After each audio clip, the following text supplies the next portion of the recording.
മുകളിലിരുന്ന ഒരാൾ കാണുന്നുണ്ടെന്ന് പറയാറില്ലേ? അതുപോലെ എല്ലാ സ്റ്റേഷനുകളും DGP കാണുന്നുണ്ട് എന്നുള്ളൊരു പേടി പോലീസുകാർക്കുണ്ടായിരുന്നു. ഇനി അത് കാണുമോ എന്നറിയില്ല. കാരണം പോലീസ് ആസ്ഥാനത്തെ ആ സംവിധാനം ഇനി നിലവിലില്ല. ചീഫ് കൺട്രോൾ റൂം അഥവാ DG കൺട്രോൾ റൂം സംസ്ഥാന പോലീസ് മേധാവിയുടെ നേരിട്ടുള്ള നിയന്ത്രണത്തിലുള്ള കൺട്രോൾ റൂം.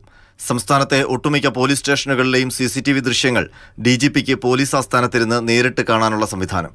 ശബരിമലയിലെ എല്ലാ ക്യാമറകളുടെയും ഔട്ട് ഈ കൺട്രോൾ റൂമിൽ ലഭിച്ചിരുന്നു.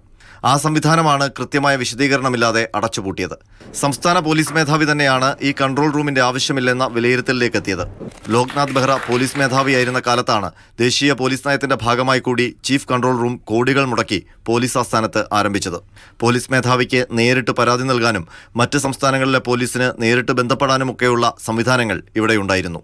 കൂടാതെ മാധ്യമ വാർത്തകൾ അപ്പപ്പോൾ DGP അറിയിക്കാനുള്ള സംവിധാനവും പ്രവർത്തിച്ചിരുന്നു. പ്രളയം, കോവിഡ് പോലുള്ള പ്രതിസന്ധി ഘട്ടങ്ങളിൽ DGPയുടെ ഈ കൺട്രോൾ റൂമിൽ നിന്നുള്ള ഏകോപനം ഫലപ്രദമായിരുന്നു എന്നാണ് അന്നത്തെ പോലീസ് ഉദ്യോഗസ്ഥർ പറയുന്നത്. ഗുണ്ടകളൊക്കെ അഴിഞ്ഞാടി നാട്ടിലെ ക്രമസമാധാന നില ആകെ തകരാറിലായ ഈ കാലത്ത് എന്തിനാണ് ഈ സംവിധാനം നിർത്തലാക്കിയതെന്ന് മാത്രം മനസ്സിലാകുന്നില്ല. പോലീസ് ആസ്ഥാനത്തെ ഉദ്യോഗസ്ഥരുടെ എണ്ണം കുറയ്ക്കാനെന്നാണ് കൺട്രോൾ റൂം പൂട്ടിയതിന്റെ വിശദീകരണം. ജനങ്ങൾക്ക് ബന്ധപ്പെടാനുള്ള കൺട്രോൾ റൂം സംവിധാനം പഴയ പോലെ തന്നെ പ്രവർത്തിക്കുന്നുണ്ട്. ഇതുകൂടാതെ MD ഓഫീസ്, ഓപ്പറേഷൻ സെൽ എന്നിവയിൽ നിന്നടക്കം ഏതാണ്ട് 50ഓളം ഉദ്യോഗസ്ഥരെയാണ് പോലീസ് ആസ്ഥാനത്ത് നിന്ന് ഒഴിവാക്കിയിരിക്കുന്നത്. അതായത് ആൾബലം കുറച്ച് പോലീസ് ആസ്ഥാനം ശാക്തീകരിക്കുന്ന നടപടികളാണ് ഇപ്പോൾ പുരോഗമിക്കുന്നത്. R. അനന്തകൃഷ്ണൻ, മാതൃഭൂമി ന്യൂസ്.